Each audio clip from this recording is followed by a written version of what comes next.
Año. No, o sea, no le voy a preguntar de qué color trae hoy su ropa interior, sino para que no se incomode, para que no se nos incomode, para nada. Pero es una pregunta, yo creo un tanto que sí toca fibras más allá que preguntar simplemente por ropa interior, ¿verdad? Es desnudarnos por completo y eso a veces no nos gusta mucho, ¿vale? Lo estoy diciendo de manera metafórica, ¿no? Luis Ángel dijo que... Muy bien, vamos a comenzar. Tengo un par de preguntas. La primera de ellas es, ¿cambiaría algo hoy en tu vida si supieras que mañana serás encarcelado por mucho tiempo o incluso por el resto de tu vida? Va de nuevo la pregunta.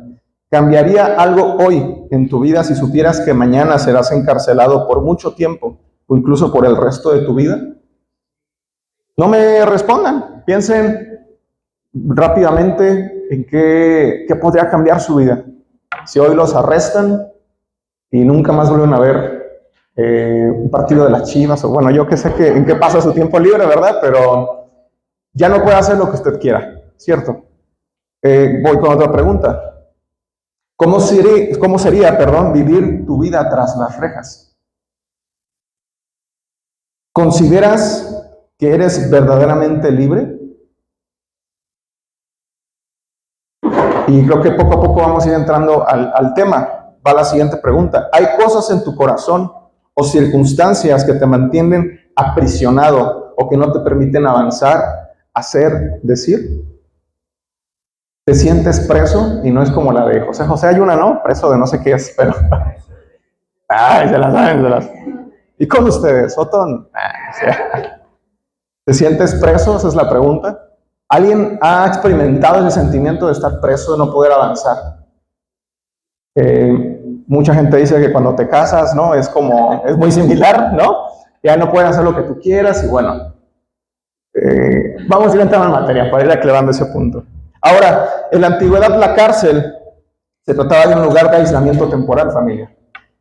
Era para aquellos que habían cometido un acto ilícito, pero los aislaban de manera temporal. Eso es lo que representaba la cárcel en la antigüedad. Ahora, si usted lee la Biblia, ¿usted lee la Biblia? Sí, eso, muy bien. Si usted lee la Biblia, hay muchos personajes, y vamos a hablar específicamente hoy de dos, que aún siendo, y hágale así conmigo, inocentes, a ver, hágale así, no veo sus comillas, inocentes, como José y como Pablo, cayeron en la cárcel. Y la pregunta está en lo siguiente, ¿por qué Dios permite las prisiones en nuestras vidas si somos, y hágale conmigo, buenos? Muy bien. No se lo voy a olvidar, no se crea que es bueno, ya sabe que es entre comillas. Muy bien. El tema de hoy se llama cárcel. ¿Cómo se llama? Cárcel. Vamos a empezar a desmenuzar cada uno de estos conceptos. ¿Por qué creo yo que el Señor puso esta palabra en mi corazón? Durante algún tiempo he estado observando mucho a la iglesia y he notado en algunas personas que hay como cierta opresión. Puede haber muchas cosas, pueden ser heridas, puede ser ataque, puede ser enfriamiento espiritual, pueden ser muchos factores. Pero por si acaso, si alguno nos sentimos identificados con esta palabra, hoy confío en el Señor que podemos ser libres de algo que tal vez durante algún tiempo nos había estado aprisionando y ni siquiera nos habíamos dado cuenta. Y tal vez es una de las razones por las cuales se responde que a veces como iglesia nos cuesta alabar, nos cuesta servir, entonces es más fácil juzgar a los demás, etcétera, etcétera, etcétera. Entonces, hay dos tipos de cárceles. Hay un montón, ¿verdad? Y yo no le voy a hablar del aspecto como arquitectónico o histórico, simplemente dos perspectivas que el Señor me mostraba de manera personal. Entonces, el primer tipo de cárcel es aquella que llega de pronto. Entre paréntesis, ¿qué significa eso? Alguna cárcel que llega de pronto. Por ejemplo, la enfermedad, por ejemplo, la injusticia, algún suceso.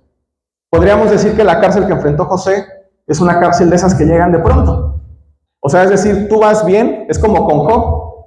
Él iba bien y de la nada, cárcel. O sea, es decir, pierde su familia, pierde su ganado, se queda solo. Y eso es una prisión. ¿Por qué? Porque no te permite avanzar. Porque de pronto tu vida tomó un giro de 180 grados. Y ya no te sientes libre para hacer muchas cosas.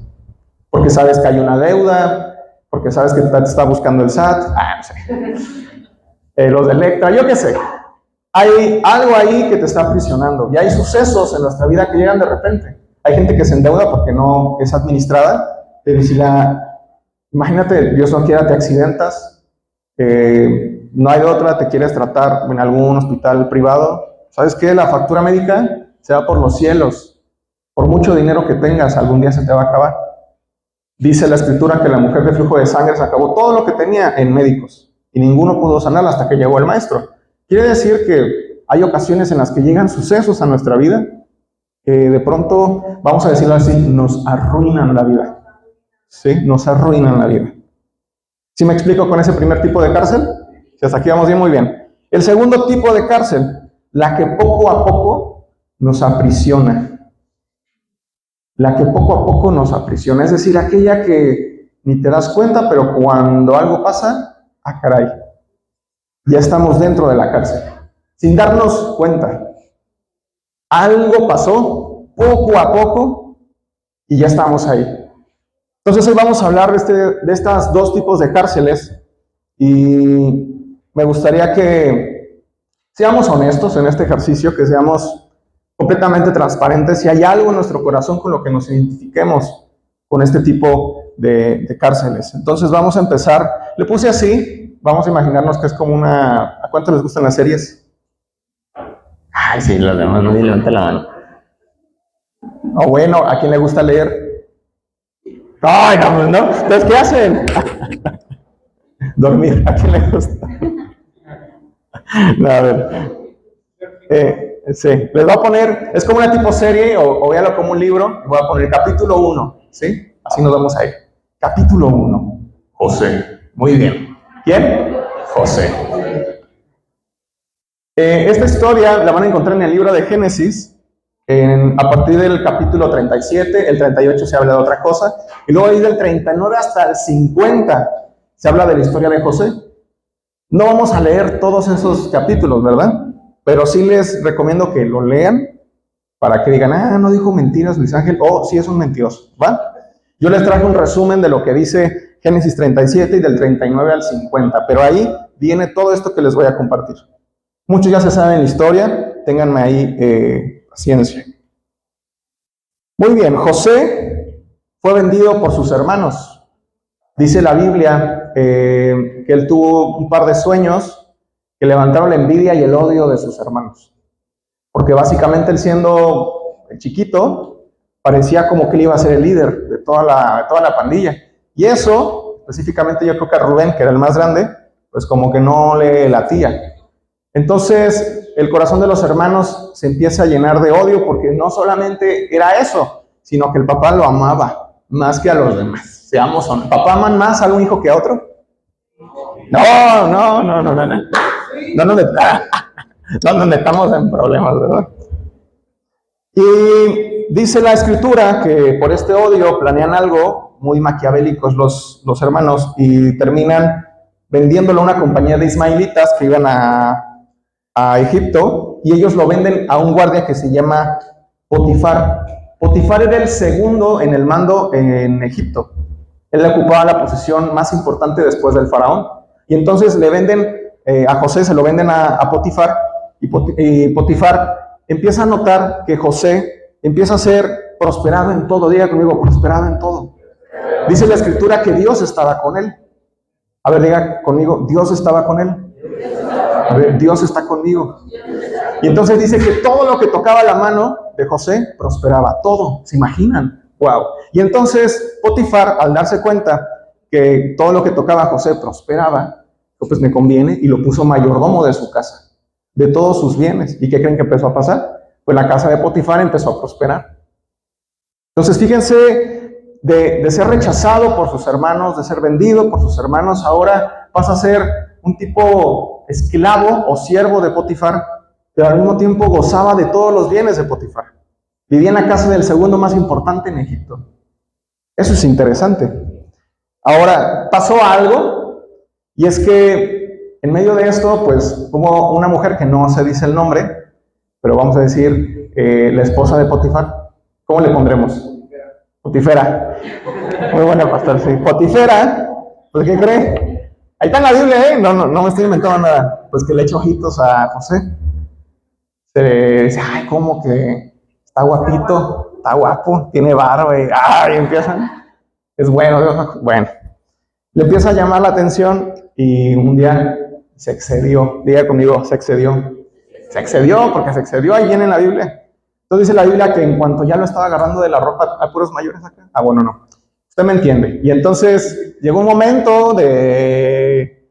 Y José, a ver, hágale conmigo así. ¿Usted qué hubiera hecho ante la situación? Porque lo agarró la esposa de Potifera, quedamos. Y resulta que José tomó la sabia decisión de huir. Dice que se le quedaron las ropas ahí y se fue. Se fue corriendo. ¿Y saben qué pasó? A ver. Bueno, los que han leído la Biblia, ustedes ya se saben. Vamos a continuar. No se crean. Les voy a decir lo que sigue en la historia. Resulta que entonces Potifera llega y le miente a su esposo Potifar. Le dice, ¿sabes qué? Es que José quiso propasarse conmigo. ¿No? Y usted diga, mentirosa, a ver. Mentirosa. Sí. ¿Y saben qué pasó? Pues obviamente Potifar le creyó a Potifera y cae en la cárcel José. De manera, diga conmigo, injusta. Hágala así, a ver. Injusto. ¿Qué hizo José? ¿Falló en algo? Cayó en una cárcel de esas que llegan de pronto. Una injusticia en la vida y a la cárcel. Durante su tiempo en la cárcel, José fue puesto a cargo de todos los presos por el jefe de la cárcel. Fíjense nada más.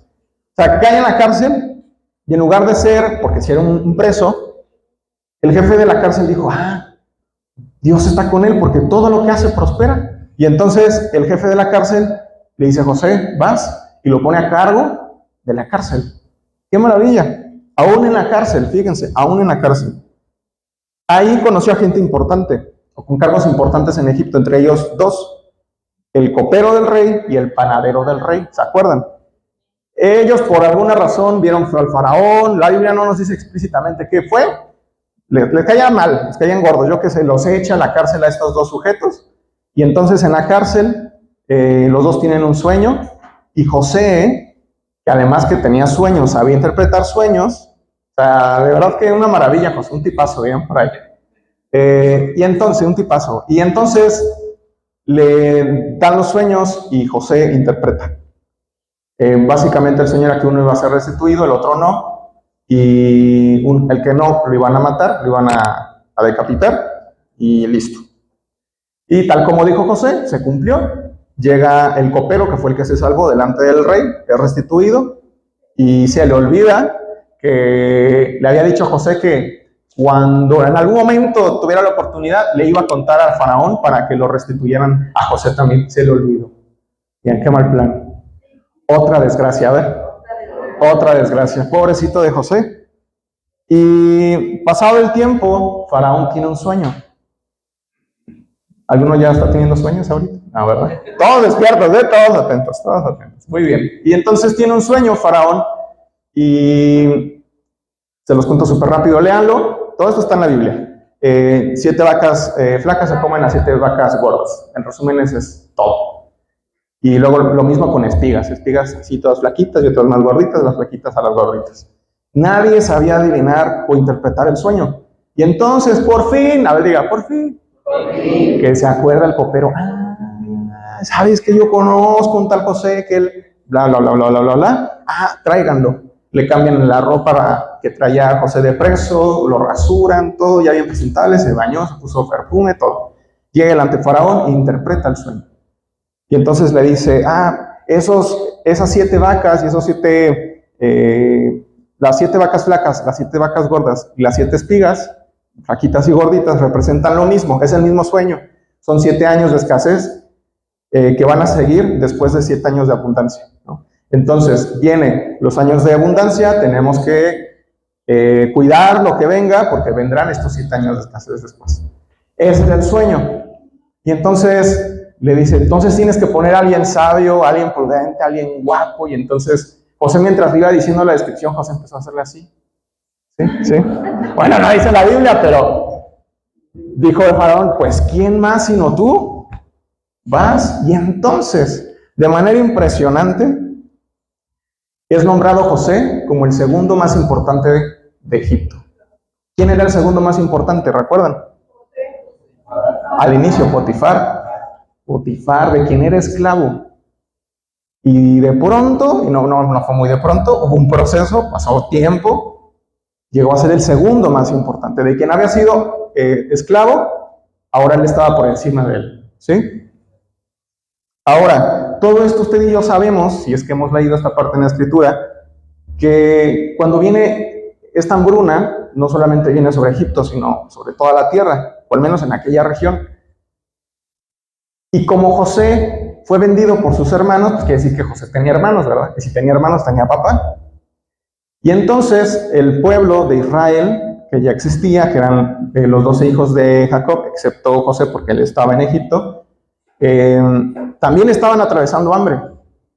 Pues bueno, para no hacer el cuento largo, lo maravilloso de la historia es que José pudo alimentar a su familia completita, a los hijos de sus hermanos, y ahí crecieron, pues, tuvieron muchos años. Tiempo después hay otro faraón que no sabía del pacto que habían hecho entre Egipto e Israel, y es por eso que quedan ahí en esclavitud. Y de ahí nos vamos a la segunda temporada, Éxodo, ¿sí? Y ahí continúa la historia, ¿no? De cómo ahora el pueblo de Israel es libertado por Moisés. Bueno, Dios a través de la mano de Moisés. Muy bien. ¿Ya se sabían la historia de José? Yo me imagino que muchos no la sabíamos. Yo le preguntaba a Dios, le digo, Dios, ¿por qué a veces llegan injusticias? A ver, repita conmigo así. Injusticias, pero ahora sí entre comillas. Se le tiene que quedar bien grabado. Si le estoy haciendo así es porque no son injusticias, ¿eh? Entonces, a ver, injusticias.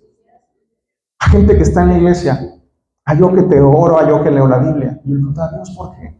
¿No? ¿O soy el único que ha llegado a preguntar? Parece que luego solamente a la gente que conoce de Dios le pasan las peores cosas, ¿verdad? O uno piensa eso, ¿sí o no? ¿Sí o no? ¿Sí? Ya les dije que hay que ser honestos. Nos pasa, hay pensamientos que nos pasan por la cabeza, sí. Y meditando en eso, preguntándole a Dios a través de la historia de José, el Señor me mostraba 4 principios del por qué suceden este tipo de situaciones. Entonces, el primero de ellos es que había un propósito para José más grande que José. Va de nuevo, lo repito. Había un propósito para José más grande que José. Ahora yo quiero que sustituya a José y diga su nombre. Yo voy a decir el mío, no vayan a decir Luis Ángel, vayan a ustedes, ¿sí? A ver, hay un propósito para Luis Ángel más grande que Luis Ángel. Vamos a decirlo ahora todos juntos. Hay un propósito para mí más grande que yo. ¿Quedó claro eso? Por lo tanto, el ego de José tuvo que ser machacado, porque si se tiene que ser más grande que yo, el yo tiene que morir, ¿cierto? ¿Cómo sabemos que José tenía cierto tema de altivez, cierto tema de ego? Porque de lo único que hablaba con sus hermanos era de los sueños que había tenido y de lo importante que él iba a llegar a ser. Y él quería como que, de alguna forma, tal vez con las charlas, no quiero decir imponer, pero sí que cambiara la forma de verlo sus hermanos y sus papás a él. Y ese no es el orden. Eso nacía de un corazón altivo. Ahora, él era preso de la altivez. ¿Sí? Preso de la altivez. Si regresamos, por ejemplo, con sus hermanos eran presos del odio. Si vamos con Potifera, era presa de la lujuria. Y así nos podemos ir con cada uno. Y nos daremos cuenta que cada uno de ellos de algo eran prisioneros, esclavos. Vamos con el principio número 2.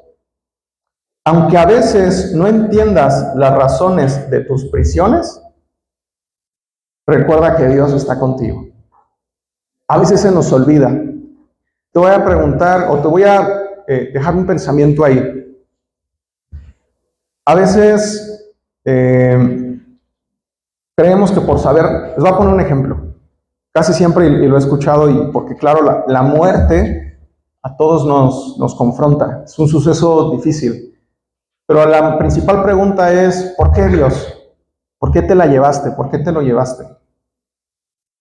Y yo te diré algo, ¿de verdad el saber el por qué aliviaría tu corazón? Yo creo que no. Y hay muchas cosas que de verdad vale la pena saber por qué. Diría yo, el por qué es determinante en tu vida. Somos gente del por qué. Solo si hay un por qué, entonces lo acepto, lo recibo, lo enfrento, lo abrazo. Dios tiene muchos porqués. Y si algún día tú y yo llegamos al cielo, te aseguro que, oye Dios, ¿y por qué? Ya no valdrá la pena. Si no vale la pena, no valdrá la pena preguntarle en el cielo a Dios, ¿por qué pasó? Porque pues ya estamos con Él, pues ya qué importa, ¿cierto? ¿Por qué hoy preguntamos por qué? Les dejo es una pequeña reflexión. Yo creo que muchas veces no vale la pena entender el por qué, pero sí saber que Dios está contigo, porque eso cambia todo. José no entendía, pero nunca maldijo. ¿Y sabes por qué nunca maldijo? Nunca renegó. ¿Sabes por qué nunca renegó? Porque sabía que Dios estaba con él.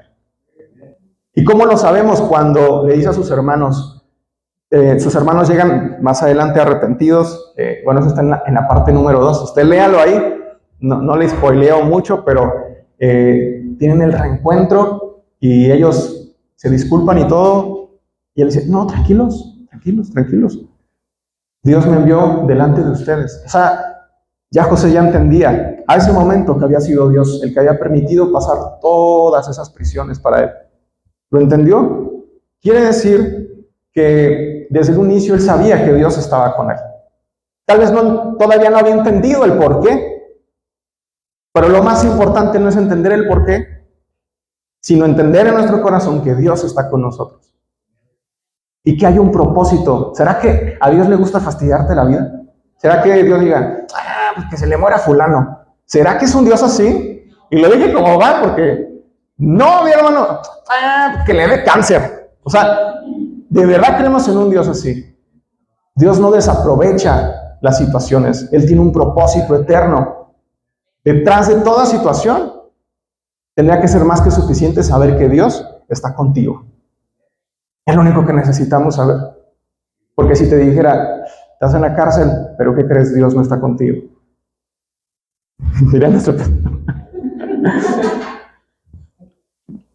Quien te cuide, pues no sé quién te va a cuidar. Pero si Dios está ahí, vamos con el tercer principio. Y esto es algo que me gusta. Porque tal vez no sé cómo, y es algo que te toca a ti, en estas situaciones que tal vez te ha tocado vivir de manera injusta, pero sí o sí se cumple. Y es lo siguiente, lo que Dios te dará en la cárcel se convertirá en el alimento de muchas personas. Lo repito, lo que Dios te dará en la cárcel se convertirá en el alimento de muchas personas. José estuvo mucho tiempo en la cárcel.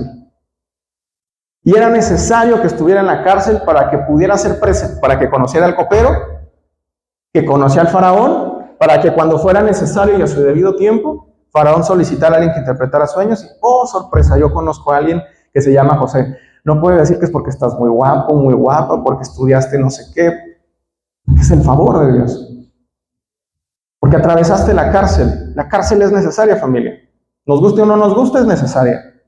Y ahí José, algo pasó en su corazón y en su mente, que más allá, y quiero que lo vean así, de darle alimento físico a sus hermanos, que evidentemente eso es lo que está literalmente en la Biblia, José pudo sanar corazones, porque sus hermanos sentían una culpa de lo que le habían hecho a José, y ahí tienen a José consolándolos. Ahí está en la Biblia, José consolando a sus hermanos. Yo te invitaría a que reflexiones que toda prisión que hoy estás viviendo de manera injusta, tienes que entender que es la mano de Dios detrás, porque hay algo que Dios te va a hablar ahí, hay algo que el Señor va a transformar en tu corazón, hay algo que Dios va a transformar en tu carácter, en tu mente, para que algún día tú puedas hablar con alguna persona y ese alimento pueda saciar su corazón. Esa palabra no va vacía, no va vacía porque es algo que no se finge. José estuvo en la cárcel, ¿sí o no? ¿Sí? Dijo, pues como que vamos a hacerle como que estoy en la cárcel. No, le tocó, porque hay un propósito más grande que él. Hasta que Dios lo machacó y lo comprendió, Dios lo puso en un lugar donde pudo alimentar a tantas personas, ¿no? Y voy con el último principio. Es en la cárcel donde Dios te hace verdaderamente libre. Está un poco extraño a lo mejor de entrada escucharlo, lo vuelvo a decir, es en la cárcel donde Dios te hace verdaderamente libre. ¿Sabes, José? Él ya era líder en la cárcel. Él era líder como esclavo. Él ya era líder. No es que ya cuando llegó a la posición en el segundo al mando, o el segundo más importante de Egipto, hasta ese momento Dios lo empezó a preparar. Así no funciona, familia. El Señor nos empieza a preparar desde antes, para entregarnos algo. Y José entendía que él no era, su libertad no dependía de cuatro paredes, de estar tras las rejas. Su libertad dependía de quién estaba con él. Porque en realidad no importa en dónde estemos, sino quién está con nosotros. Ahora, y no me quiero adelantar mucho, pero la verdadera libertad no es hacer lo que tú quieras o lo que yo quiera. Es hacer la voluntad de Dios. El que es verdaderamente libre tiene la capacidad de hacer la voluntad de Dios. Quien no, hace lo que tú y yo queremos hacer. Y ese no es una persona que es verdaderamente libre. Entonces, José aceptó lo que le tocó y desde la cárcel él ya era libre. Entonces, ¿será posible que aun y cuando estés atravesando enfermedad, una crisis económica, puedas ser libre? ¿Sí? ¿Lo creemos o no lo creemos? ¿Sí? Muy bien. Capítulo 2. Muy bien. Vamos con Pablo. ¿Sí? En nuestro segundo sujeto. Vamos a ver 3 capítulos. ¿Sí? Entonces, no se vaya a dormir porque el capítulo 3 se pone bueno. ¿Sí? Se pone bueno.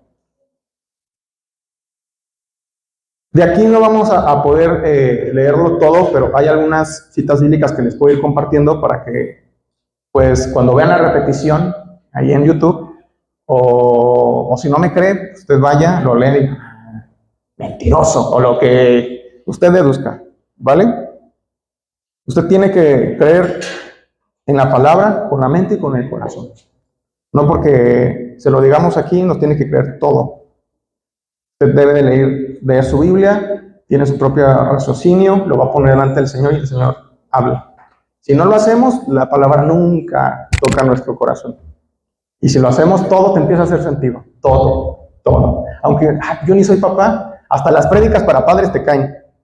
Me explico. Pero quien no quiere, miren, no quiere. Vamos a hablar de Pablo. Pablo es una historia diferente. Porque él, a diferencia de José, vivía en una época más moderna, vamos a decirlo así. Ya había un orden más claro, ya había un imperio romano establecido, ya había ciudadanía y todo ese rollo. Ya había lenguas más fáciles con las que se podían relacionar las diferentes comunidades. Entonces, creo que fue una buena época para Pablo, pero aún así en su época a Pablo le tocó atravesar cárcel en muchas ocasiones. El mismo Pablo, el que abrió 7 iglesias. Aquel Pablo que fue al único después de que se le apareció a los 12, que después de haber ascendido se le apareció Jesús. Echémonos esa.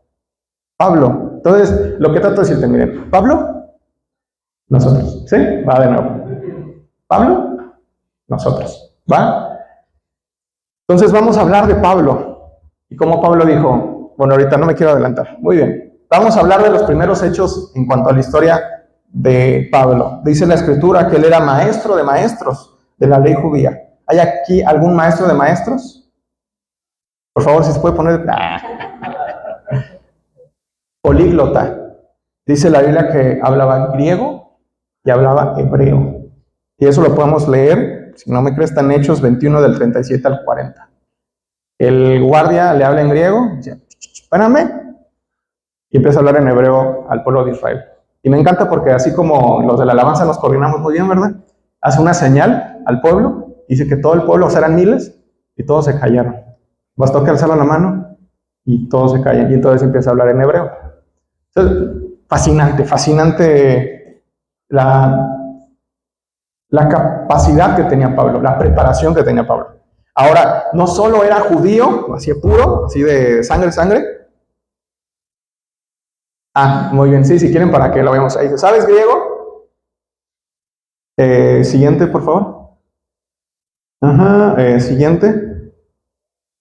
Entonces dijo Pablo, yo de cierto soy hombre judío, y ya empieza a hablar, ¿no? Le habló en griego, ¿sí? Muy bien, siguiente. Y cuando él se lo permitió, Pablo, estando de pie en las gradas, hizo una señal con la mano. ¿Sí? Le dijo como lo de la alabanza. ¿Sí? Esto no es, les quiero aclarar algo, porque si luego nos da risa. Esto no es, vamos a chupar o algo así. No, familia. Esto es cambio de canción. Cuando nos vean que hacemos esto, estamos diciéndonos entre grupo de alabanza, cambio de canción, ¿va? Entonces le hizo así Pablo, y miren, el pueblo en silencio. Y entonces fíjense, habló en lengua hebrea. Entonces el cuate era poliglota. Muy bien. Ciudadano romano, o sea, no solo era judío puro, sino que era ciudadano romano. O sea, tenía un estatus importante. Podríamos resumirlo de la siguiente forma: era exitoso, había alcanzado lo más alto en lo espiritual, en lo religioso, en lo social, en lo político incluso. Tenía, vamos a decirlo así, hoy en día tenía un CV, un currículum vitae envidiable. Hoy sería el equivalente a, no, pues tantas maestrías, 15 años trabajando en no sé qué, y, además es europeo, o sea, mexicano y europeo, y wow, ¿no? Imagínense la capacidad que tenía Pablo. Ahora, ¿qué dice Pablo al respecto? Si vamos a Filipenses 3, por favor, versículo 4, Filipenses 3, 4. Dice, aunque yo tenga también de qué confiar en la carne, si alguno piensa que tiene de qué confiar en la carne, yo más. Entonces, Pablo no está diciendo, si te crees muy, aquí solo mis chicharrones truenan o algo así, yo solo soy el capaz, yo he hecho esto, yo estuve sirviendo en la iglesia 10 años, yo estuve en alabanza. Pablo, si tienes algo que gloriarte, fíjense cómo lo dice, en la carne. Y ahorita vamos a ver a qué se refiere Pablo las cosas en la carne. Y nos brincará porque no son no estamos hablando de pecado, Ahorita vamos a ver lo que empieza a decir Pablo. Y dice Pablo, yo más. Tú te quedas medio, yo soy más, ¿no? Siguiente, por favor. Circuncidado al octavo día, o sea, judío puro. Del linaje de Israel, de la tribu de Benjamín, entre paréntesis, de quien vino el primer rey de Israel, que fue Saúl. Hebreo de hebreos. En cuanto a la ley, fariseo. O sea, lo que está diciendo, en cuanto al gimnasio, el más punchado. ¿Sí? ¿Se va entendiendo cómo? Es lo que está diciendo. En cuanto a celo, perseguidor de la iglesia. O sea, yo celaba tanto a la iglesia que hasta incluso yo perseguía a aquellos que se levantaban en contra de la religión judía, ¿no? En cuanto a la justicia, que es en la ley, irreprensible. Hablamos de 10 mandamientos, mira, no te fallo ninguno, ¿no? Siguiente. Pero cuántas cosas eran para mí ganancia, las he estimado como pérdida por amor de Cristo. Fíjense que dice que esas son las obras de la carne. Qué curioso, ¿no? Circuncidado al octavo día, hebreo de hebreos, etc. Pero, siguiente, por favor. Y ciertamente aún estimo todas las cosas como pérdida por la excelencia del conocimiento de Cristo Jesús, mi Señor, por amor del cual lo he perdido todo y lo tengo por basura. ¡Wow! Para ganar a Cristo. ¡Qué declaración de Pablo! Todo eso, mira, lo tengo por basura. Lo tengo por basura. Hasta aquí vamos bien. O sea, ya sabemos qué tipazo es Pablo. O sea, no es cualquier sujeto, vaya. Es una persona que deberíamos de respetar, ¿no? Muy bien. Ahora, ¿qué pasó con la vida de Pablo? Bueno, todo eso era Pablo. Acuérdense que era un perseguidor de la iglesia, asesinaba a cristianos, se metía a las reuniones que eran en casas y sacaba a la gente arrastrando. Temido, muy temido. Dice posteriormente la escritura que cuando iba rumbo a Damasco, diga conmigo, persiguiendo a cristianos. O sea, no fue a comprar pizza o algo así, estaba persiguiendo a la iglesia.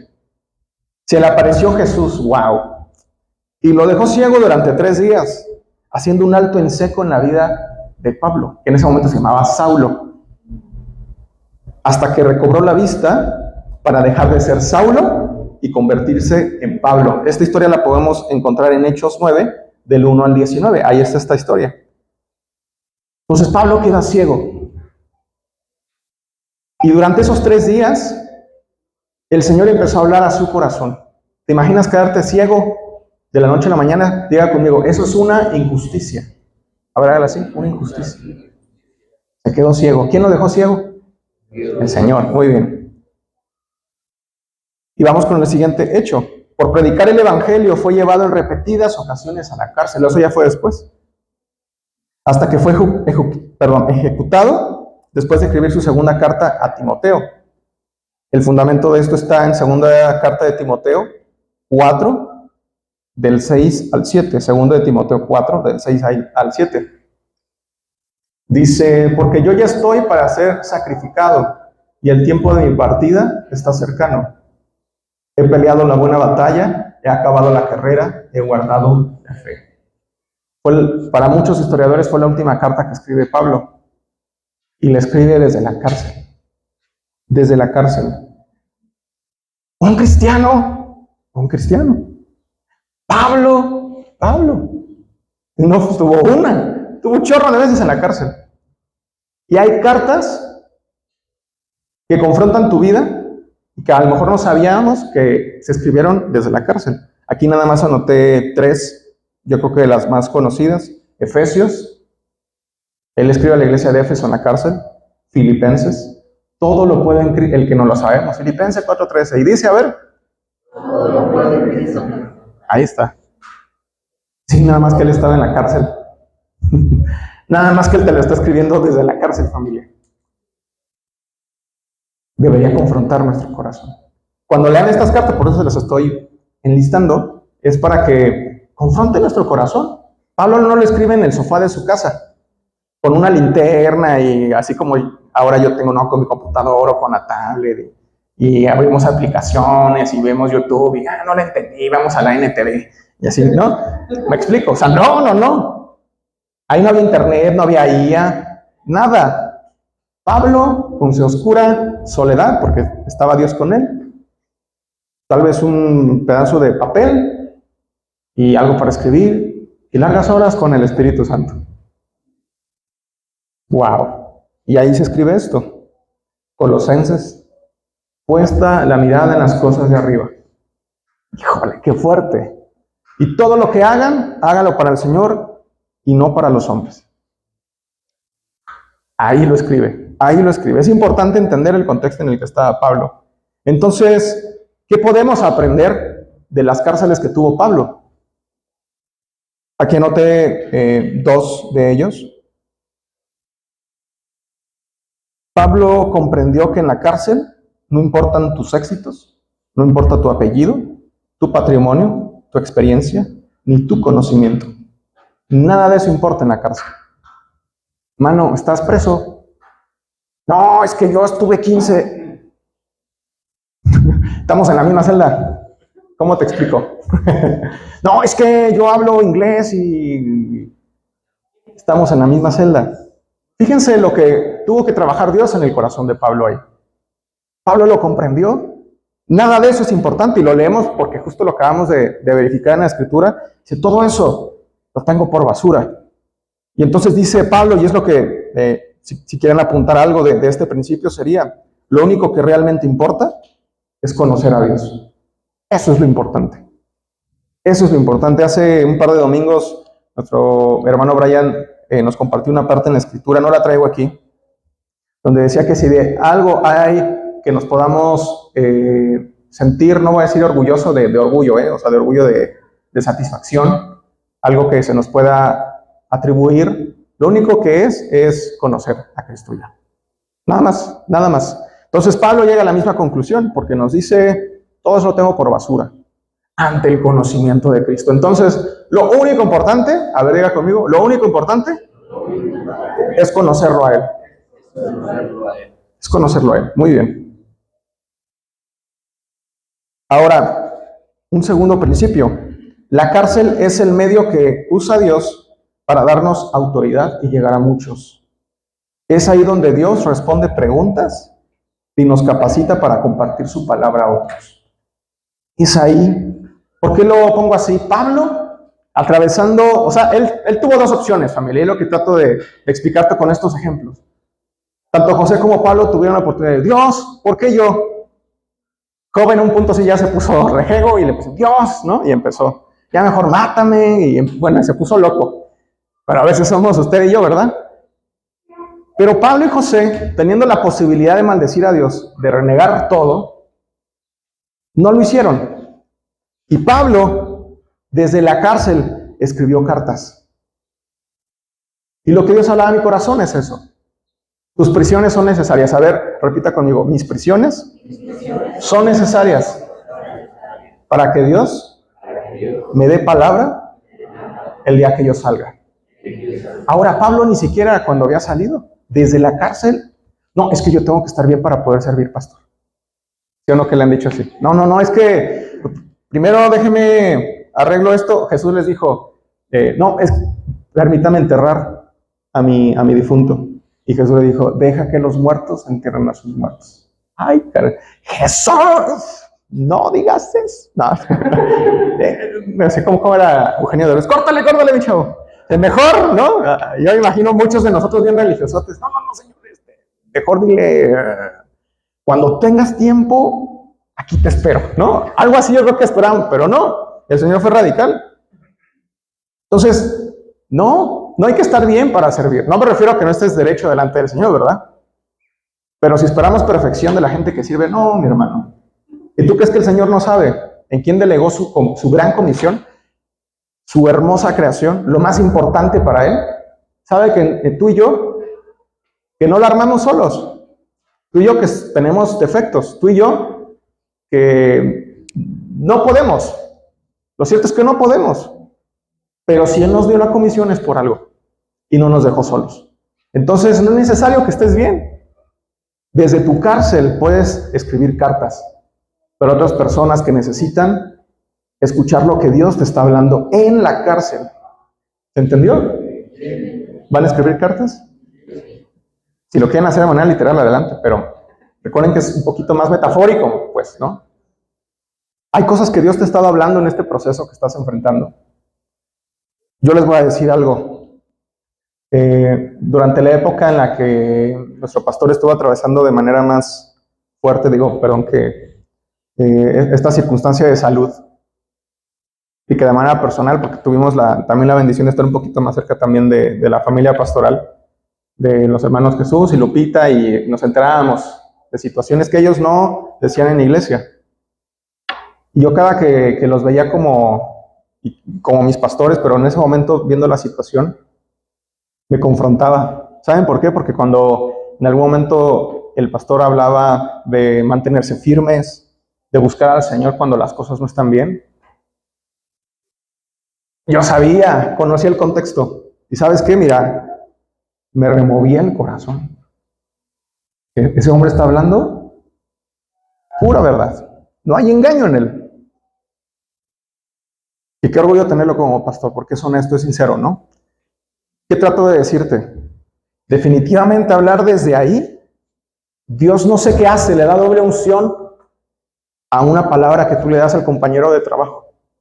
Tal vez te está yendo como el nabo, pero Dios te está dejando que te vaya como el nabo para que abras la boca y bendigas a alguien más. Tal vez no tienes ni 100 pesos en la bolsa, o esos 100 pesos los tienes y ves a alguien con más necesidad, estás atravesando crisis. Me explico, confronta el corazón. Eso es escribir desde la cárcel. Entonces, ¿se puede o no se puede? Está cañón, ¿verdad? O sea, está difícil. Por eso el llamado que Dios nos hace a la iglesia, porque dime cuándo vas a estar bien, pues nunca vas a estar bien. O sea, hay circunstancias, y luego llega otra y llega otra. ¿Y sabes por qué? Porque es el Señor moldeándote. Y con eso me gustaría ir cerrando el capítulo 2. Muy bien. Ahora, déjenme poner aquí una pequeña reflexión que el Señor habló a mi corazón. Muchas veces necesitamos un alto en seco en nuestras vidas para reevaluar nuestras prioridades. para cambiar el rumbo, de nuestra vida, para trabajar los asuntos no resueltos de nuestro carácter, que pueden matar el propósito eterno que Dios ha puesto en nuestro corazón. No reniegues. Si te tocó cárcel, dale gracias a Dios, porque hay asuntos en tu corazón que no has querido atender y tú y yo sabemos que no los hemos querido atender. Si te sigues enojando y llevas 5 años en la iglesia, te sigues respondiendo igual, te sigues diciendo groserías, si te sigues yendo a tomar los fines de semana, hay asuntos no resueltos en tu corazón. No te estoy juzgando, porque yo soy el primerito que está pelas, dirían por ahí. O sea, no. Y el mismo Pablo lo dice, no es que yo haya pretendido ya alcanzar, sino que prosigo hacia la meta, dice Pablo. Y lo mismo te digo, no es que yo prosigo hacia la meta. Prosigo. Entonces, necesitamos ese tipo de sucesos para replantearte cosas. Vamos a imaginarnos algo. Dios no quiera, ¿verdad? Y nada de, toca madera. No, nada de esas cosas. Lo que Dios diga. Imagínense que me caigo mal, meto las manos, y pues como no sé caer, pues metí mal las manos, me las rompo. Voy al médico, ¿verdad? ¿Sabes qué? Es que, no sé, me estoy inventando algo, ¿Sabes qué? Ya tus manos se van a quedar así. Y así, ¿no? Yo toco la guitarra, mi hermano, ¿no? Yo ahí reevaluaría muchas cosas en mi vida. ¿Sabes? Replantearía, digo, Dios, ¿y ahora? ¿De qué forma? Aún me queda la voz. No, y pues, ¿saben qué pasó? Que también me accidenté y me atravesó algo aquí en la garganta y me cortó las cuerdas vocales y ya no puedo cantar. Dios. Y si me fuera así, familia, te das cuenta que lo único que te queda es Cristo. Es Él. Lo demás es basura. Es basura. Por lo tanto, pensar en que algún día te pueden encarcelar o que la cárcel puede llegar, te hace replantearte tus prioridades. No esperes a que te llegue la cárcel. ¿Por qué Dios lo permite? Para que pongas atención a lo que tienes que poner atención. Porque a ver, ¿cuántos aquí trabajan? Yo pensé que nadie trabajaba. ¿Cómo que los de la iglesia sí trabajan? No manches, ¿cómo? ¿Me explico? Pues claro que todos trabajan, gracias. Todos trabajamos. No puede ser tu excusa, familia. No, es que yo trabajo. Yo también. Y aquí andamos, ¿no? Nuestros pastores trabajan. O sea, no sé cómo... No, es que, en fin, te hace reacomodar tus prioridades. Te das cuenta y dices, ¿sabes qué? Sí tengo tiempo. No quiero. ¿Voy a saber? No quiero. ¿Tengo tiempo? No quiero. O sí puedo, pero voy a perderle un día de a mis ventas. Mi hermano, es tu relación con Dios, no es mía. ¿Me explico? En la medida que le inviertas a tu relación, mira, va a haber fruto. No hay de otra, porque todos trabajamos, ¿no? Pero ¿qué pasaría si caes en la cárcel? Entonces replanteas tus prioridades. Ahora sí hay tiempo para venir a la iglesia, ahora sí hay tiempo para buscar a Dios, ahora sí hay tiempo para leer la Biblia, porque ya tocó a la puerta la cárcel. Porque ya la enfermedad llegó y sabes que no tienes dinero para pagar el tratamiento. Y entonces Dios, aquí estoy para lo que... No manches. Pero así somos. Entonces la cárcel para eso es familia. Entonces diga conmigo, gracias Dios por la cárcel. Muy bien. ¿Quedó claro el concepto? Sí. Muy bien. Y vamos a ir cerrando con el mensaje.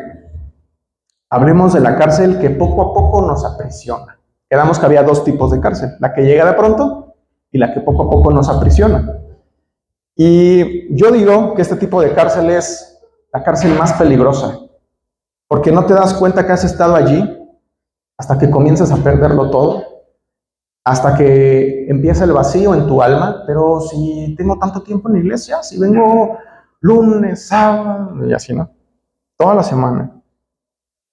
Hasta que hay heridas innumerables en tu corazón, que de la nada te das cuenta que tus respuestas son más ásperas con las demás personas. Que de la nada, si antes llorabas viendo, ¿cómo se llama la Hachiko, la película del perrito? Ya no lloras, ¿no? Que ya no te conmueve nada, nada. Mi hermano, estás en la cárcel. Entonces, vamos con capítulo 3. Y no es ni Pablo ni es José, es nosotros. Muy bien, tú y yo. Tú y yo. Aparecemos en el tercer capítulo, por eso yo les dije que se iba a poner interesante el tercer capítulo. Aquí no vamos a hablar de alguien más, vamos a hablar de ti y de mí. Quisiera iniciar con una frase de un novelista, no sé si es conocido como en el gremio más como popular, pero seguramente han escuchado la frase. Es de Fyodor Dostoyevsky y dice: si Dios no existe, entonces todo está permitido. Lo repito, si Dios no existe, entonces todo está permitido.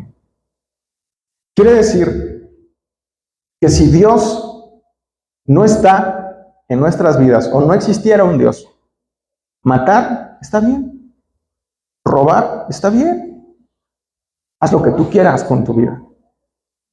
¿Y por qué te decimos, no, es que eso está mal?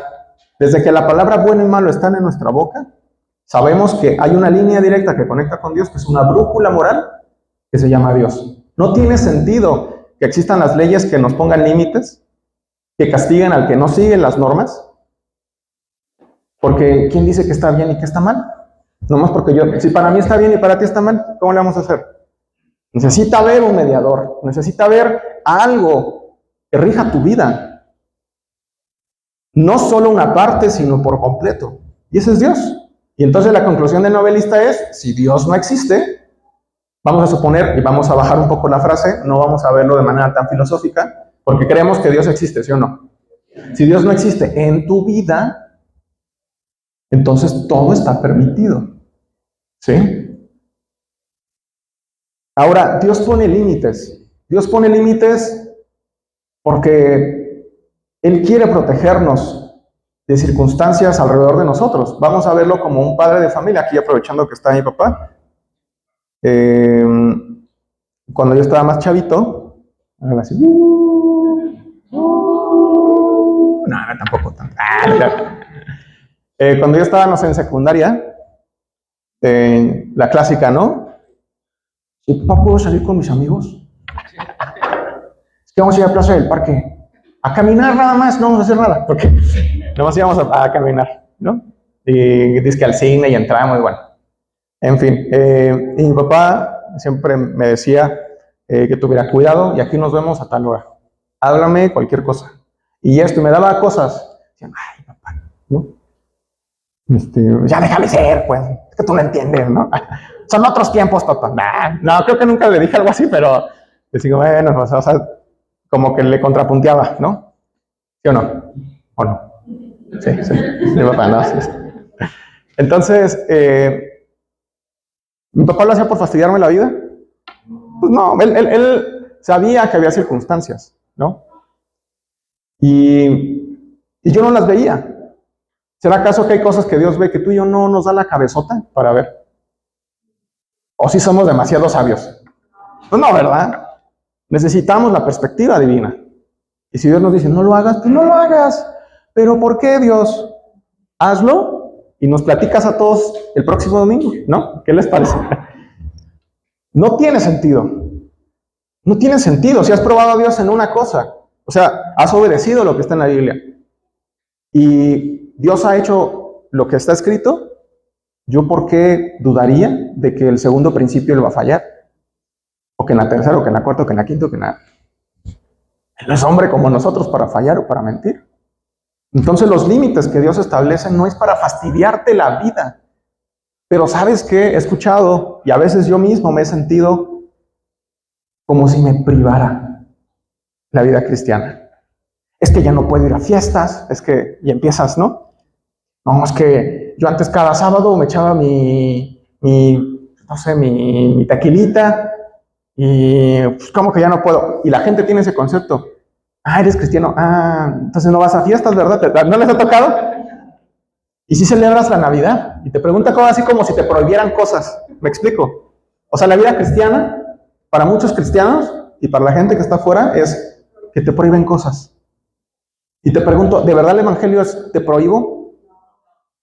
Nunca es así. ¿Cuándo Dios llegó con una pistola y te dijo, haz lo que yo te digo, te mato? Ese no es el Dios que yo veo en la Biblia. Entonces, ¿por qué nos conflictúan los límites que Dios pone? ¿Por qué nos sentimos limitados, presos, como si nos prohibieran algo? ¿No será acaso que hay algo que te controla a ti más bien? ¿No será acaso que nuestra naturaleza, diría en palabras del mismo Pedro, animal y diabólica, es la que tiende a hacer cosas que no le agradan a Dios? Les voy a hacer un par de preguntas. ¿Te consideras buena persona? Más o menos, ¿no? A ver, yo sé que muchos aquí dijeron, no, pues sí. No, pues, la neta sí, ¿no? Sí, ¿no? Porque yo no. Y empieza, ¿no? Ok, y te hago la siguiente pregunta. Para los que dijeron, no, no, no. Pero muy dentro de ti dices, pues sí, yo creo que sí soy buena persona. Te hago la siguiente pregunta a todos, de manera general. En comparación de quién lo eres. Porque si hablamos de un narco, pues claro que eres súper buena onda y te vas a ir al cielo, ¿verdad? Tú no matas gente, tú no robas, tú, ¿verdad? No, ¿verdad? ¿En comparación de quién? A ver, en comparación de un niño de 2 años, como que pues ya has mentido, mano. ¿Cómo te explico?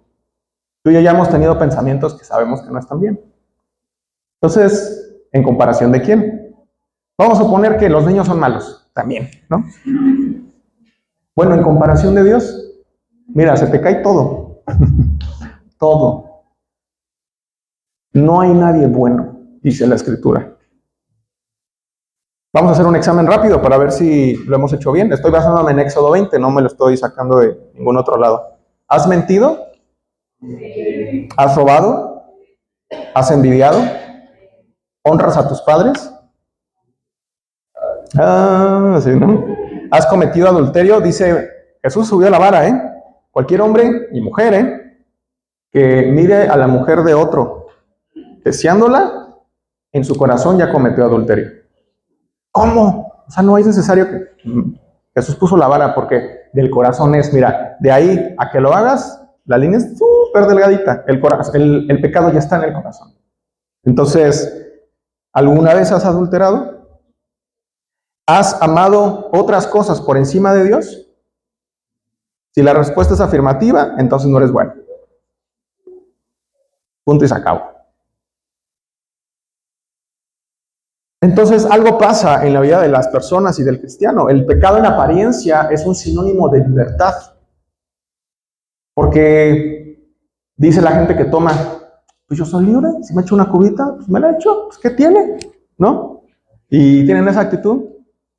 Yo hablo como yo quiero. Ándale. En serio, bueno. En apariencia es libertad. ¿Y sabes qué pasa? Que muchos cristianos volteamos a ver la vida de esas personas y dicen, que yo antes los domingos me la podía pasar echadote en la cama, viendo una película y ahora tengo que venir a la iglesia. Tengo que, ¿no? ¿Quién tengo que? Parece libertad, familia, pero Satanás es experto en engañarnos. El enemigo te vende la idea de ser libre es igual a pecar. Haz lo que tú quieras. Por eso ya puedes escoger tu género. O sea, si yo digo que soy un perro, me tienen que echar croquetas, ¿no? Y regalarme una correa, ¿no? Porque yo digo que soy perro. Digo, no, soy mujer. Y yo voy a entrar al baño de las mujeres ahorita saliendo de la iglesia. Y nadie se me vaya a asustar. ¿Qué es eso? Entonces empezamos a desvirtuar todo. Ya no hay límites. Porque es lo que tú quieras. ¿Me explico? Entonces, el enemigo es lo que te clava en la mente. Busca que tú veas por ti. Segundo por ti. Tercero por ti. Y al infinito por ti. Que le des rienda suelta a tus deseos. Está bien, no pasa nada. Y eso es el enemigo. Eso, lo tengo en versículos. Sabemos que el fin del pecado no es la libertad, sino la muerte. Eso está en Romanos 23, porque la paga del pecado es muerte. Mas la dádiva en Dios es vida eterna en Cristo Jesús. Después, Este es el mayor engaño del enemigo, lo que hablábamos. Eso está en Juan 8:44. Dice que él es padre de mentira. Padre de mentira, es experto en confundir el corazón del hombre. En Jeremías 17:9 dice que, ese sí lo pudiéramos poner para solamente ver el inicio, pero dice que el corazón del hombre es perverso. Jeremías 17:9. Engañoso es el corazón más que todas las cosas y perverso. ¿Quién lo conocerá? Mi corazón. Sí, tu corazón es perverso, engañoso. Mi corazón es engañoso y es... Sí, a tu corazón. Ay, no. No, no, no. Como cristianos, no. Le dejamos a nuestro corazón o a lo que el enemigo quiere meter en nuestra mente y por eso vivimos situaciones como la muerte. Porque inevitablemente el pecado conduce a la muerte. Diría yo de la siguiente manera, hay personas hoy que están en cárceles físicas y no es por el delito que cometieron. Ellos desde antes ya eran presos de sus propios deseos. Hubo algo que falló en su corazón, hubo algo que falló en su mente, por el que accionaron un arma contra la vida de una persona. No es que de la nada se convirtió en un asesino. El pecado comenzó a trabajar en él y él ya era preso de eso. No pudo tal vez perdonar si es que fue por venganza. Tal vez tenía un deseo ardiente de matar a la gente, porque hay gente que es fuerte, pero así pasa, ¿no? Hay algo que lo hace preso, pero no lo llevó delante del Señor. Lo único que está pasando es lo que estaba de manera interna, salió a la luz y te toca cárcel también física. Entonces, yo creo que no debemos de llegar a un punto así para comprender esto. Entonces, anoté unos puntos de evidencias que nos pueden sugerir que estamos en la cárcel. El ser humano siempre tiende a hacer lo malo. Eso hay mucha parte en la Biblia donde se nos argumenta esto. Y ve solo por sí mismo. También eso está en la Biblia, eso está en Filipenses 2:21, por ejemplo. El ser humano solo ve por sí mismo.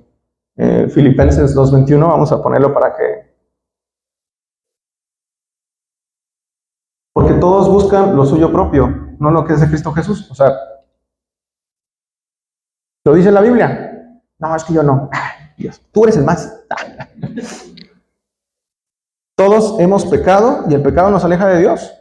Es decir, todos estamos rotos, tenemos mentalidad y corazón rotos. Todos. Los estragos del pecado, y aquí creo que podemos ir levantando, diría el Chapulín Colorado, nuestras antenitas de vinil, y a ver si nos cae o no. ¿Cómo yo sé que estoy en una cárcel de ese estilo? De esas que poco a poco te aprisionan.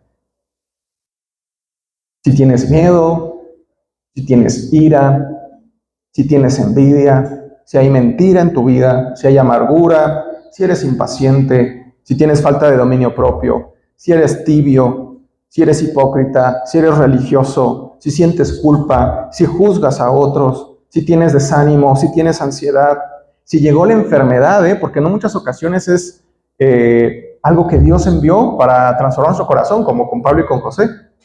A veces la enfermedad es simplemente resultado del pecado. Así de simple. Entonces, enfermedad, vicios, adicciones, y la lista sigue. Entonces, pregunto, ¿hay estragos del pecado en tu corazón, sí o no? No los escuché muy bien. ¿Sí o no? Sí. Algunos de los síntomas de que estás en la cárcel es el vacío en tu vida. Es decir, no te sientes pleno. Platicaba Perla el viernes. Por cierto, no se las pierdan, los viernes también Dios habla y oramos y bueno, allá usted. Pero hablábamos del vacío, de que llenábamos nuestro corazón. A veces sentirte vacío en tu vida, dices, pero hermano, lo tienes todo. Tienes una esposa bonita, un esposo proveedor. ¿La entendieron? Bueno, muy bien. Tienes buenos hijos, ninguno se peina de moicano, ¿no? Ninguna de tus hijas ya anda así rapada de un lado, o sea, no sé. por decirles tonterías, pues. Tienes buen trabajo, tú no tienes deudas, tienes una casa bonita, tu coche, pero te falta algo, ¿no? Y era lo que platicábamos el viernes, pero falta algo. Mano, estás en la cárcel. Porque quedamos que José, aún estando en la cárcel, no se sentía vacío, porque Dios estaba con él. Lo que te falta es Cristo. Lo que te falta es a Cristo. Ahora dices, bueno, no, yo me siento pleno, no importa cuánto gane, no importa qué carro traiga, no importa en dónde viva, no importa, etcétera, etcétera, etcétera, etcétera, etcétera. No importa nada de eso, yo me siento pleno. ¿Por qué? Porque conozco a Cristo. Muy bien. Y la falta de fruto. Esos son los dos síntomas que anoté por acá. Vacío en la vida y la falta de fruto. Y ahí es donde a veces la puerca tuerce el rabo. ¿Por qué? Porque, ¿qué fruto hablo? Todo lo que emprendes, si has querido hacer algún negocio o empezar algo, todo lo que emprendes fracasa. Quedábamos que con José, todo lo que tocaba su mano prosperaba. Todo lo que tocas lo echas a perder, pues. Al revés. ¿Tu familia no está bien? Hay discusiones, hay divisiones, tus hijos ya no te están respondiendo igual, hay inestabilidad emocional, a veces estás bien, a veces estás mal, te enojas por cualquier cosita, eres impaciente con sutano, con perengano, tienes problemas financieros, ya te inundaste allá, eso es falta de fruto. Entonces, si no hay vacío, bueno, yo esperaría que haya fruto en nuestras vidas. Y si no lo hay, somos presos. Estamos en la cárcel. Pero bueno, ya, por fin viene la buena noticia, ¿no? Ya, por fin, sí, tú. Así como. Hay algunos principios que quiero recordarte, familia, que son básicos, ¿eh? Yo sé que ya lo sabes, y para quienes no lo sabían, es importante que desde hoy los guardes en tu corazón. Para mí estos principios son evangelio puro. Es el evangelio, eso es lo que predicamos. El primer principio de ello es que Jesús pagó el precio de tu pecado. Él pagó la condena. Eso está en Colosenses 2, del 13 al 14. Jesús pagó el precio de tu pecado. Él pagó la condena. Colosenses 2, del 13 al 14. Y dice, y a ustedes, estando muertos en pecados y en la incircuncisión de su carne, les dio vida juntamente con él, perdonándoles todos los pecados, anulando el acta de los decretos que había contra nosotros, que nos era contraria, quitándola de en medio y clavándola en la cruz. En otras palabras, familia, a veces vivimos la vida como si nada tuviera consecuencia. Dirían las abuelitas, todo se paga en esta vida, mijo, ¿no? Tal vez, ¿no? Yo diría lo siguiente, da fruto lo que siembras, pero lo que podemos entender acá, si lo podemos ver de otra manera distinta, es, imaginémonos que estamos en la vida, o que la vida representa comer, estamos en un restaurante. ¿Cuántos les gustan ir a los restaurantes? Sí, ¿verdad?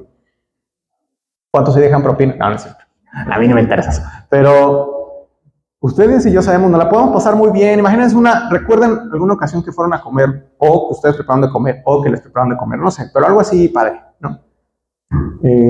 Y tuvieron un buen momento. Y de la nada, tú sabes que va a llegar la cuenta. ¿Sí o no? ¿Sí o no? Todo está bien hasta que llega a pagar la cuenta. Y hermano, a lo mejor te agasajaste de pecado.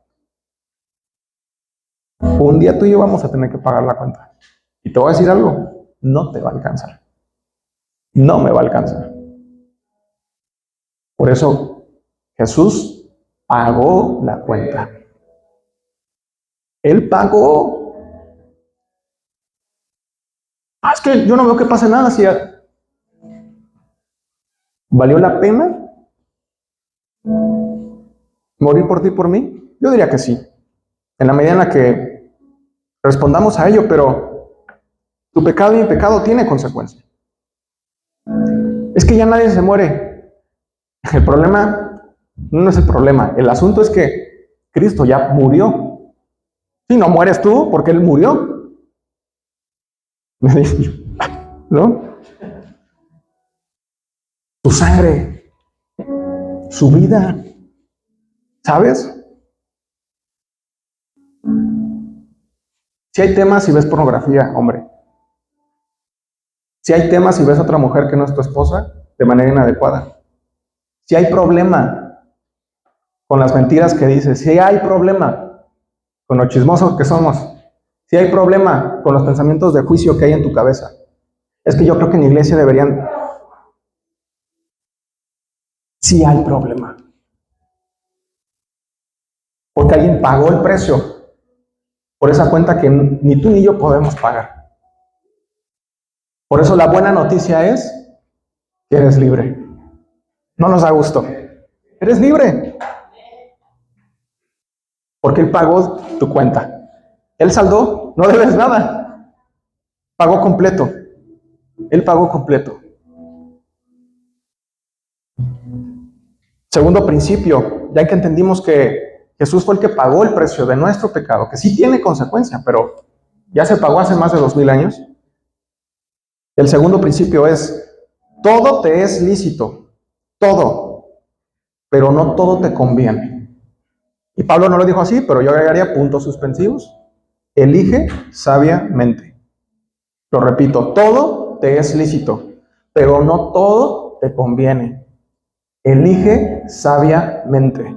Eso está en 1 Corintios 6:12.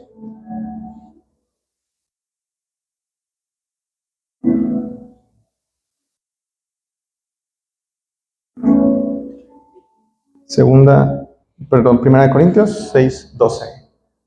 Todas las cosas me son lícitas, mas no todas convienen. Todas las cosas me son lícitas, mas yo no me dejaré dominar de ninguna. ¡Pablo! Tú escoges. ¿Tienes permitido todo? Todo lo tienes permitido. Todo. Solo recuerda que no todo te conviene. Sé sabio. Sé sabio. Sé sabio. El pecado al inicio es agradable, pero deja vacíos, heridas, estragos en tu vida. Cuando menos te das cuenta, mira, la muerte está próxima. No puedes voltear y decirle, Dios, ¿por qué me dio diabetes? Dios, ¿por qué estoy en... Te descuidaste, no elegiste sabiamente. Oye, ¿y sobre qué yo cómo vas a saber cómo hacerlo? Pues ven a la iglesia, lee la Biblia. Ahí está. Ahí están las reglas del juego. Número 3. La cárcel es el taller de Dios que moldea nuestro carácter. ¿Cuántos dicen amén a eso? La cárcel es el taller donde Dios moldea nuestro carácter. Puntos suspensivos y te diría, déjate moldear. Si me acompañan al Salmo 105, por favor, del versículo 17 al 19.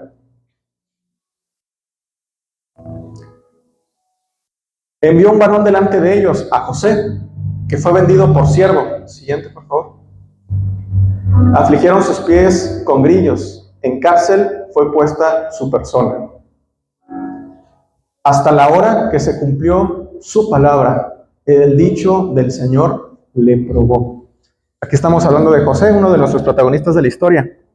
Investigando, cuando dice el dicho del Señor le probó, en esa última parte, en el hebreo significa, bueno, la palabra se utiliza es saraf, tiene una T al inicio, saraf, que significa crisolar, refinar, purificar metales a través del fuego. Literalmente hizo pasar a José por fuego, una formación dura. Una formación dura, moldear. Ahora, si me acompañan a Isaías 64:8, por favor. Ahora pues, Señor, tú eres nuestro Padre, nosotros barro, y tú el que nos formaste. Así que obra de tus manos somos todos nosotros. El barro, entre paréntesis, diga yo. No es un material sólido, ¿se dan cuenta? ¿Hasta qué momento el barro se hace sólido?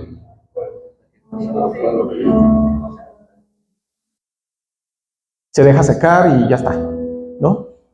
Hay un proceso y ya está. Cuando ya el alfarero terminó la obra, ¿cierto?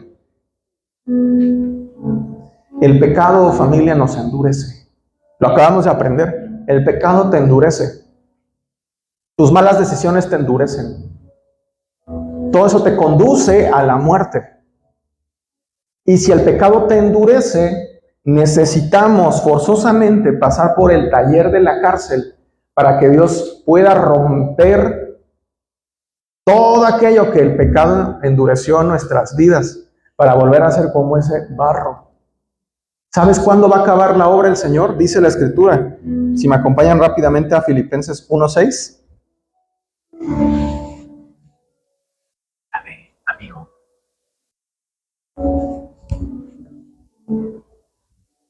Estando persuadido de esto, que el que comenzó en nosotros la buena obra la perfeccionará hasta el día de Jesucristo. Pablo, desde la cárcel, escribiéndonos esto. Tú y yo tenemos que ser barro desde que nacemos hasta que morimos. ¿Se entendió? El barro se puede moldear porque no es duro. ¿Cuándo va a estar duro? Cuando el Señor haya terminado la buena obra en nosotros. Y ahí dice, ¿cuándo es? Mientras tanto, flojitos y cooperando, me vale un cacahuate el tiempo que tengas sirviendo en la iglesia y el tiempo que conozcas al Señor. Nada de eso importa. Basta ya de tenerlo en tu mente y en tu corazón como un CV. Pablo te gana y te dice que para él eso es basura. Entonces, bótalo, bótalo. Yo espero verte aquí sirviendo. No, es que yo estuve aquí. Yo espero verte sirviendo aquí en la iglesia y verte sirviendo allá afuera. Porque quiere decir que, mira, estás duro, duro, duro. Es una prueba evidente de que estás en la cárcel. ¿Se imaginan un Jesús? No, yo ya serví 10 años de mi vida. Ya me la sé todo. No. Déjate moldear. Déjate moldear. No seamos cabezones. Dejémonos moldear. Y el último principio es conocer a Dios. A ver, diga conmigo, a. Muy bien, conocer Dios. Va de nuevo, conocer. Muy bien. No de Dios. ¿Va de nuevo? No de. ¿Otra vez? ¿No? ¿Qué sí? Conocer. No conocer. ¿Se entendió? Si tú le conoces a Él, no de Él, a Él, dice la Escritura en Juan 8:32, y conocerás la verdad, y la verdad te hará libre. ¿Quieres ser cada vez más libre en tu vida? Que se vea reflejado en tus finanzas, en tu familia, en tu matrimonio, en tus negocios, que todo lo que hagas, Dios lo haga prosperar. ¿Quisieras ver la mano de Dios en todo en cuanto emprendes? ¿Te imaginas? Que te den un diagnóstico, pero ¿sabes qué? Victorioso, tal vez 3 meses para lo que Dios tenga que trabajar con tu corazón y mira, ya estás sano.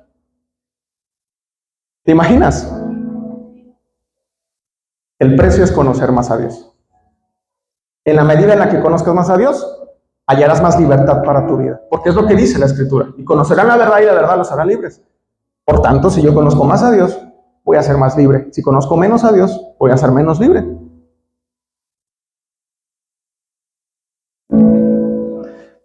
Voy a cerrar el mensaje con lo siguiente. La verdadera libertad es vivir dentro de los límites de su amor. Y si estás atravesando una cárcel aparentemente de manera injusta, recuerda que Dios está contigo buscando formar tu carácter, transformar tu corazón y renovar tu mente para que puedas cumplir cabalmente tu propósito. Tu propósito no es ganar mucho dinero, tu propósito se encuentra escrito en la Biblia. ¿Cómo? En Mateo 28, del 19 al 20. Vayan y prediquen el Evangelio a todas las naciones, bautizándolos en el nombre del Padre, del Hijo y del Espíritu Santo, y enseñándoles todas las cosas que yo les he enseñado. He aquí yo estoy con ustedes todos los días, hasta el fin del mundo. Amén. Ese es tu propósito. ¿Querías buscar un propósito en tu vida? El que dice la Escritura es ese. Por tanto, todo el merequetengue, todo esto que hacemos, es para cumplir eso. Si tú y yo no estamos cumpliendo eso, no sé en qué estamos gastando o malgastando nuestra vida.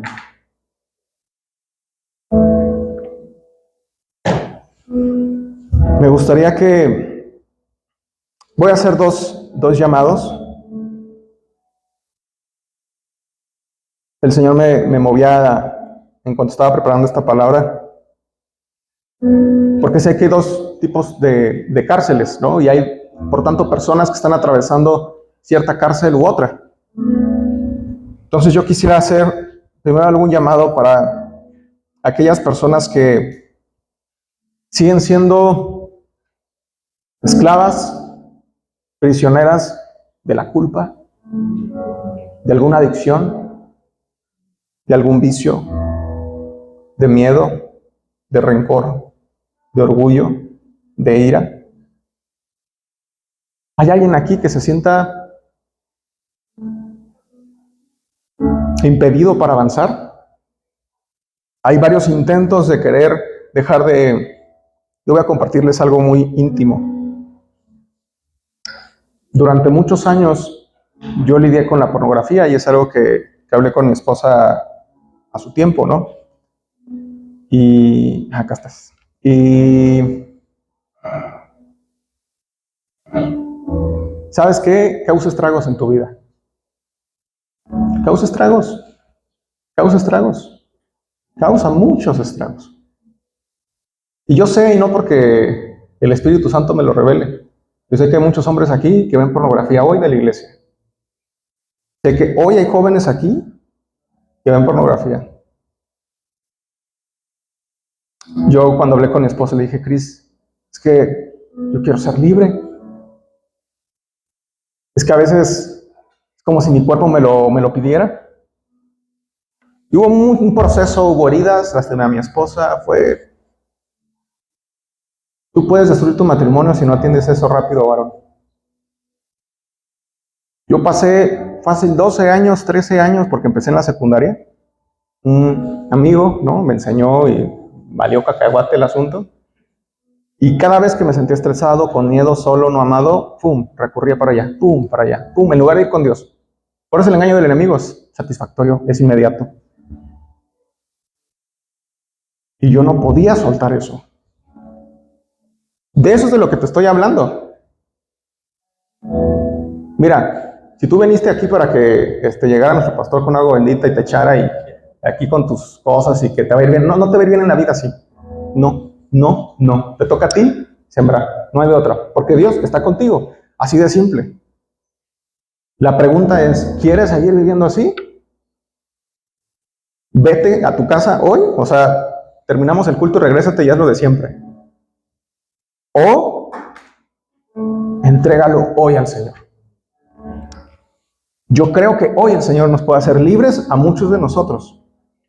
Porque yo sé, insisto, que hay vicios entre la iglesia. Yo sé que hay adicciones. Ni se nota. Claro que se nota. Se nota en tu forma de contestar. Se nota en tu desánimo. Se nota, se nos nota, ¿sí o no?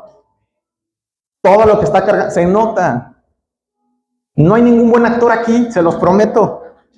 Se los prometo. Si estás mal, estás mal. Si hay algo roto, estás roto. Punto. Pero no nos vamos a quedar ahí. Porque conocemos la esperanza. Conocemos que Cristo pagó y que somos libres de toda esa condena y que somos libres de toda enfermedad. Que somos libres de todo miedo. Porque dice la Escritura que el perfecto amor de Dios echa fuera todo temor. Entonces vuelvo a preguntar. ¿Habrá alguien acá que necesite ser libre de alguna de estas cosas? Le invito a que si hay alguien aquí en la sala, pueda pasar aquí al frente.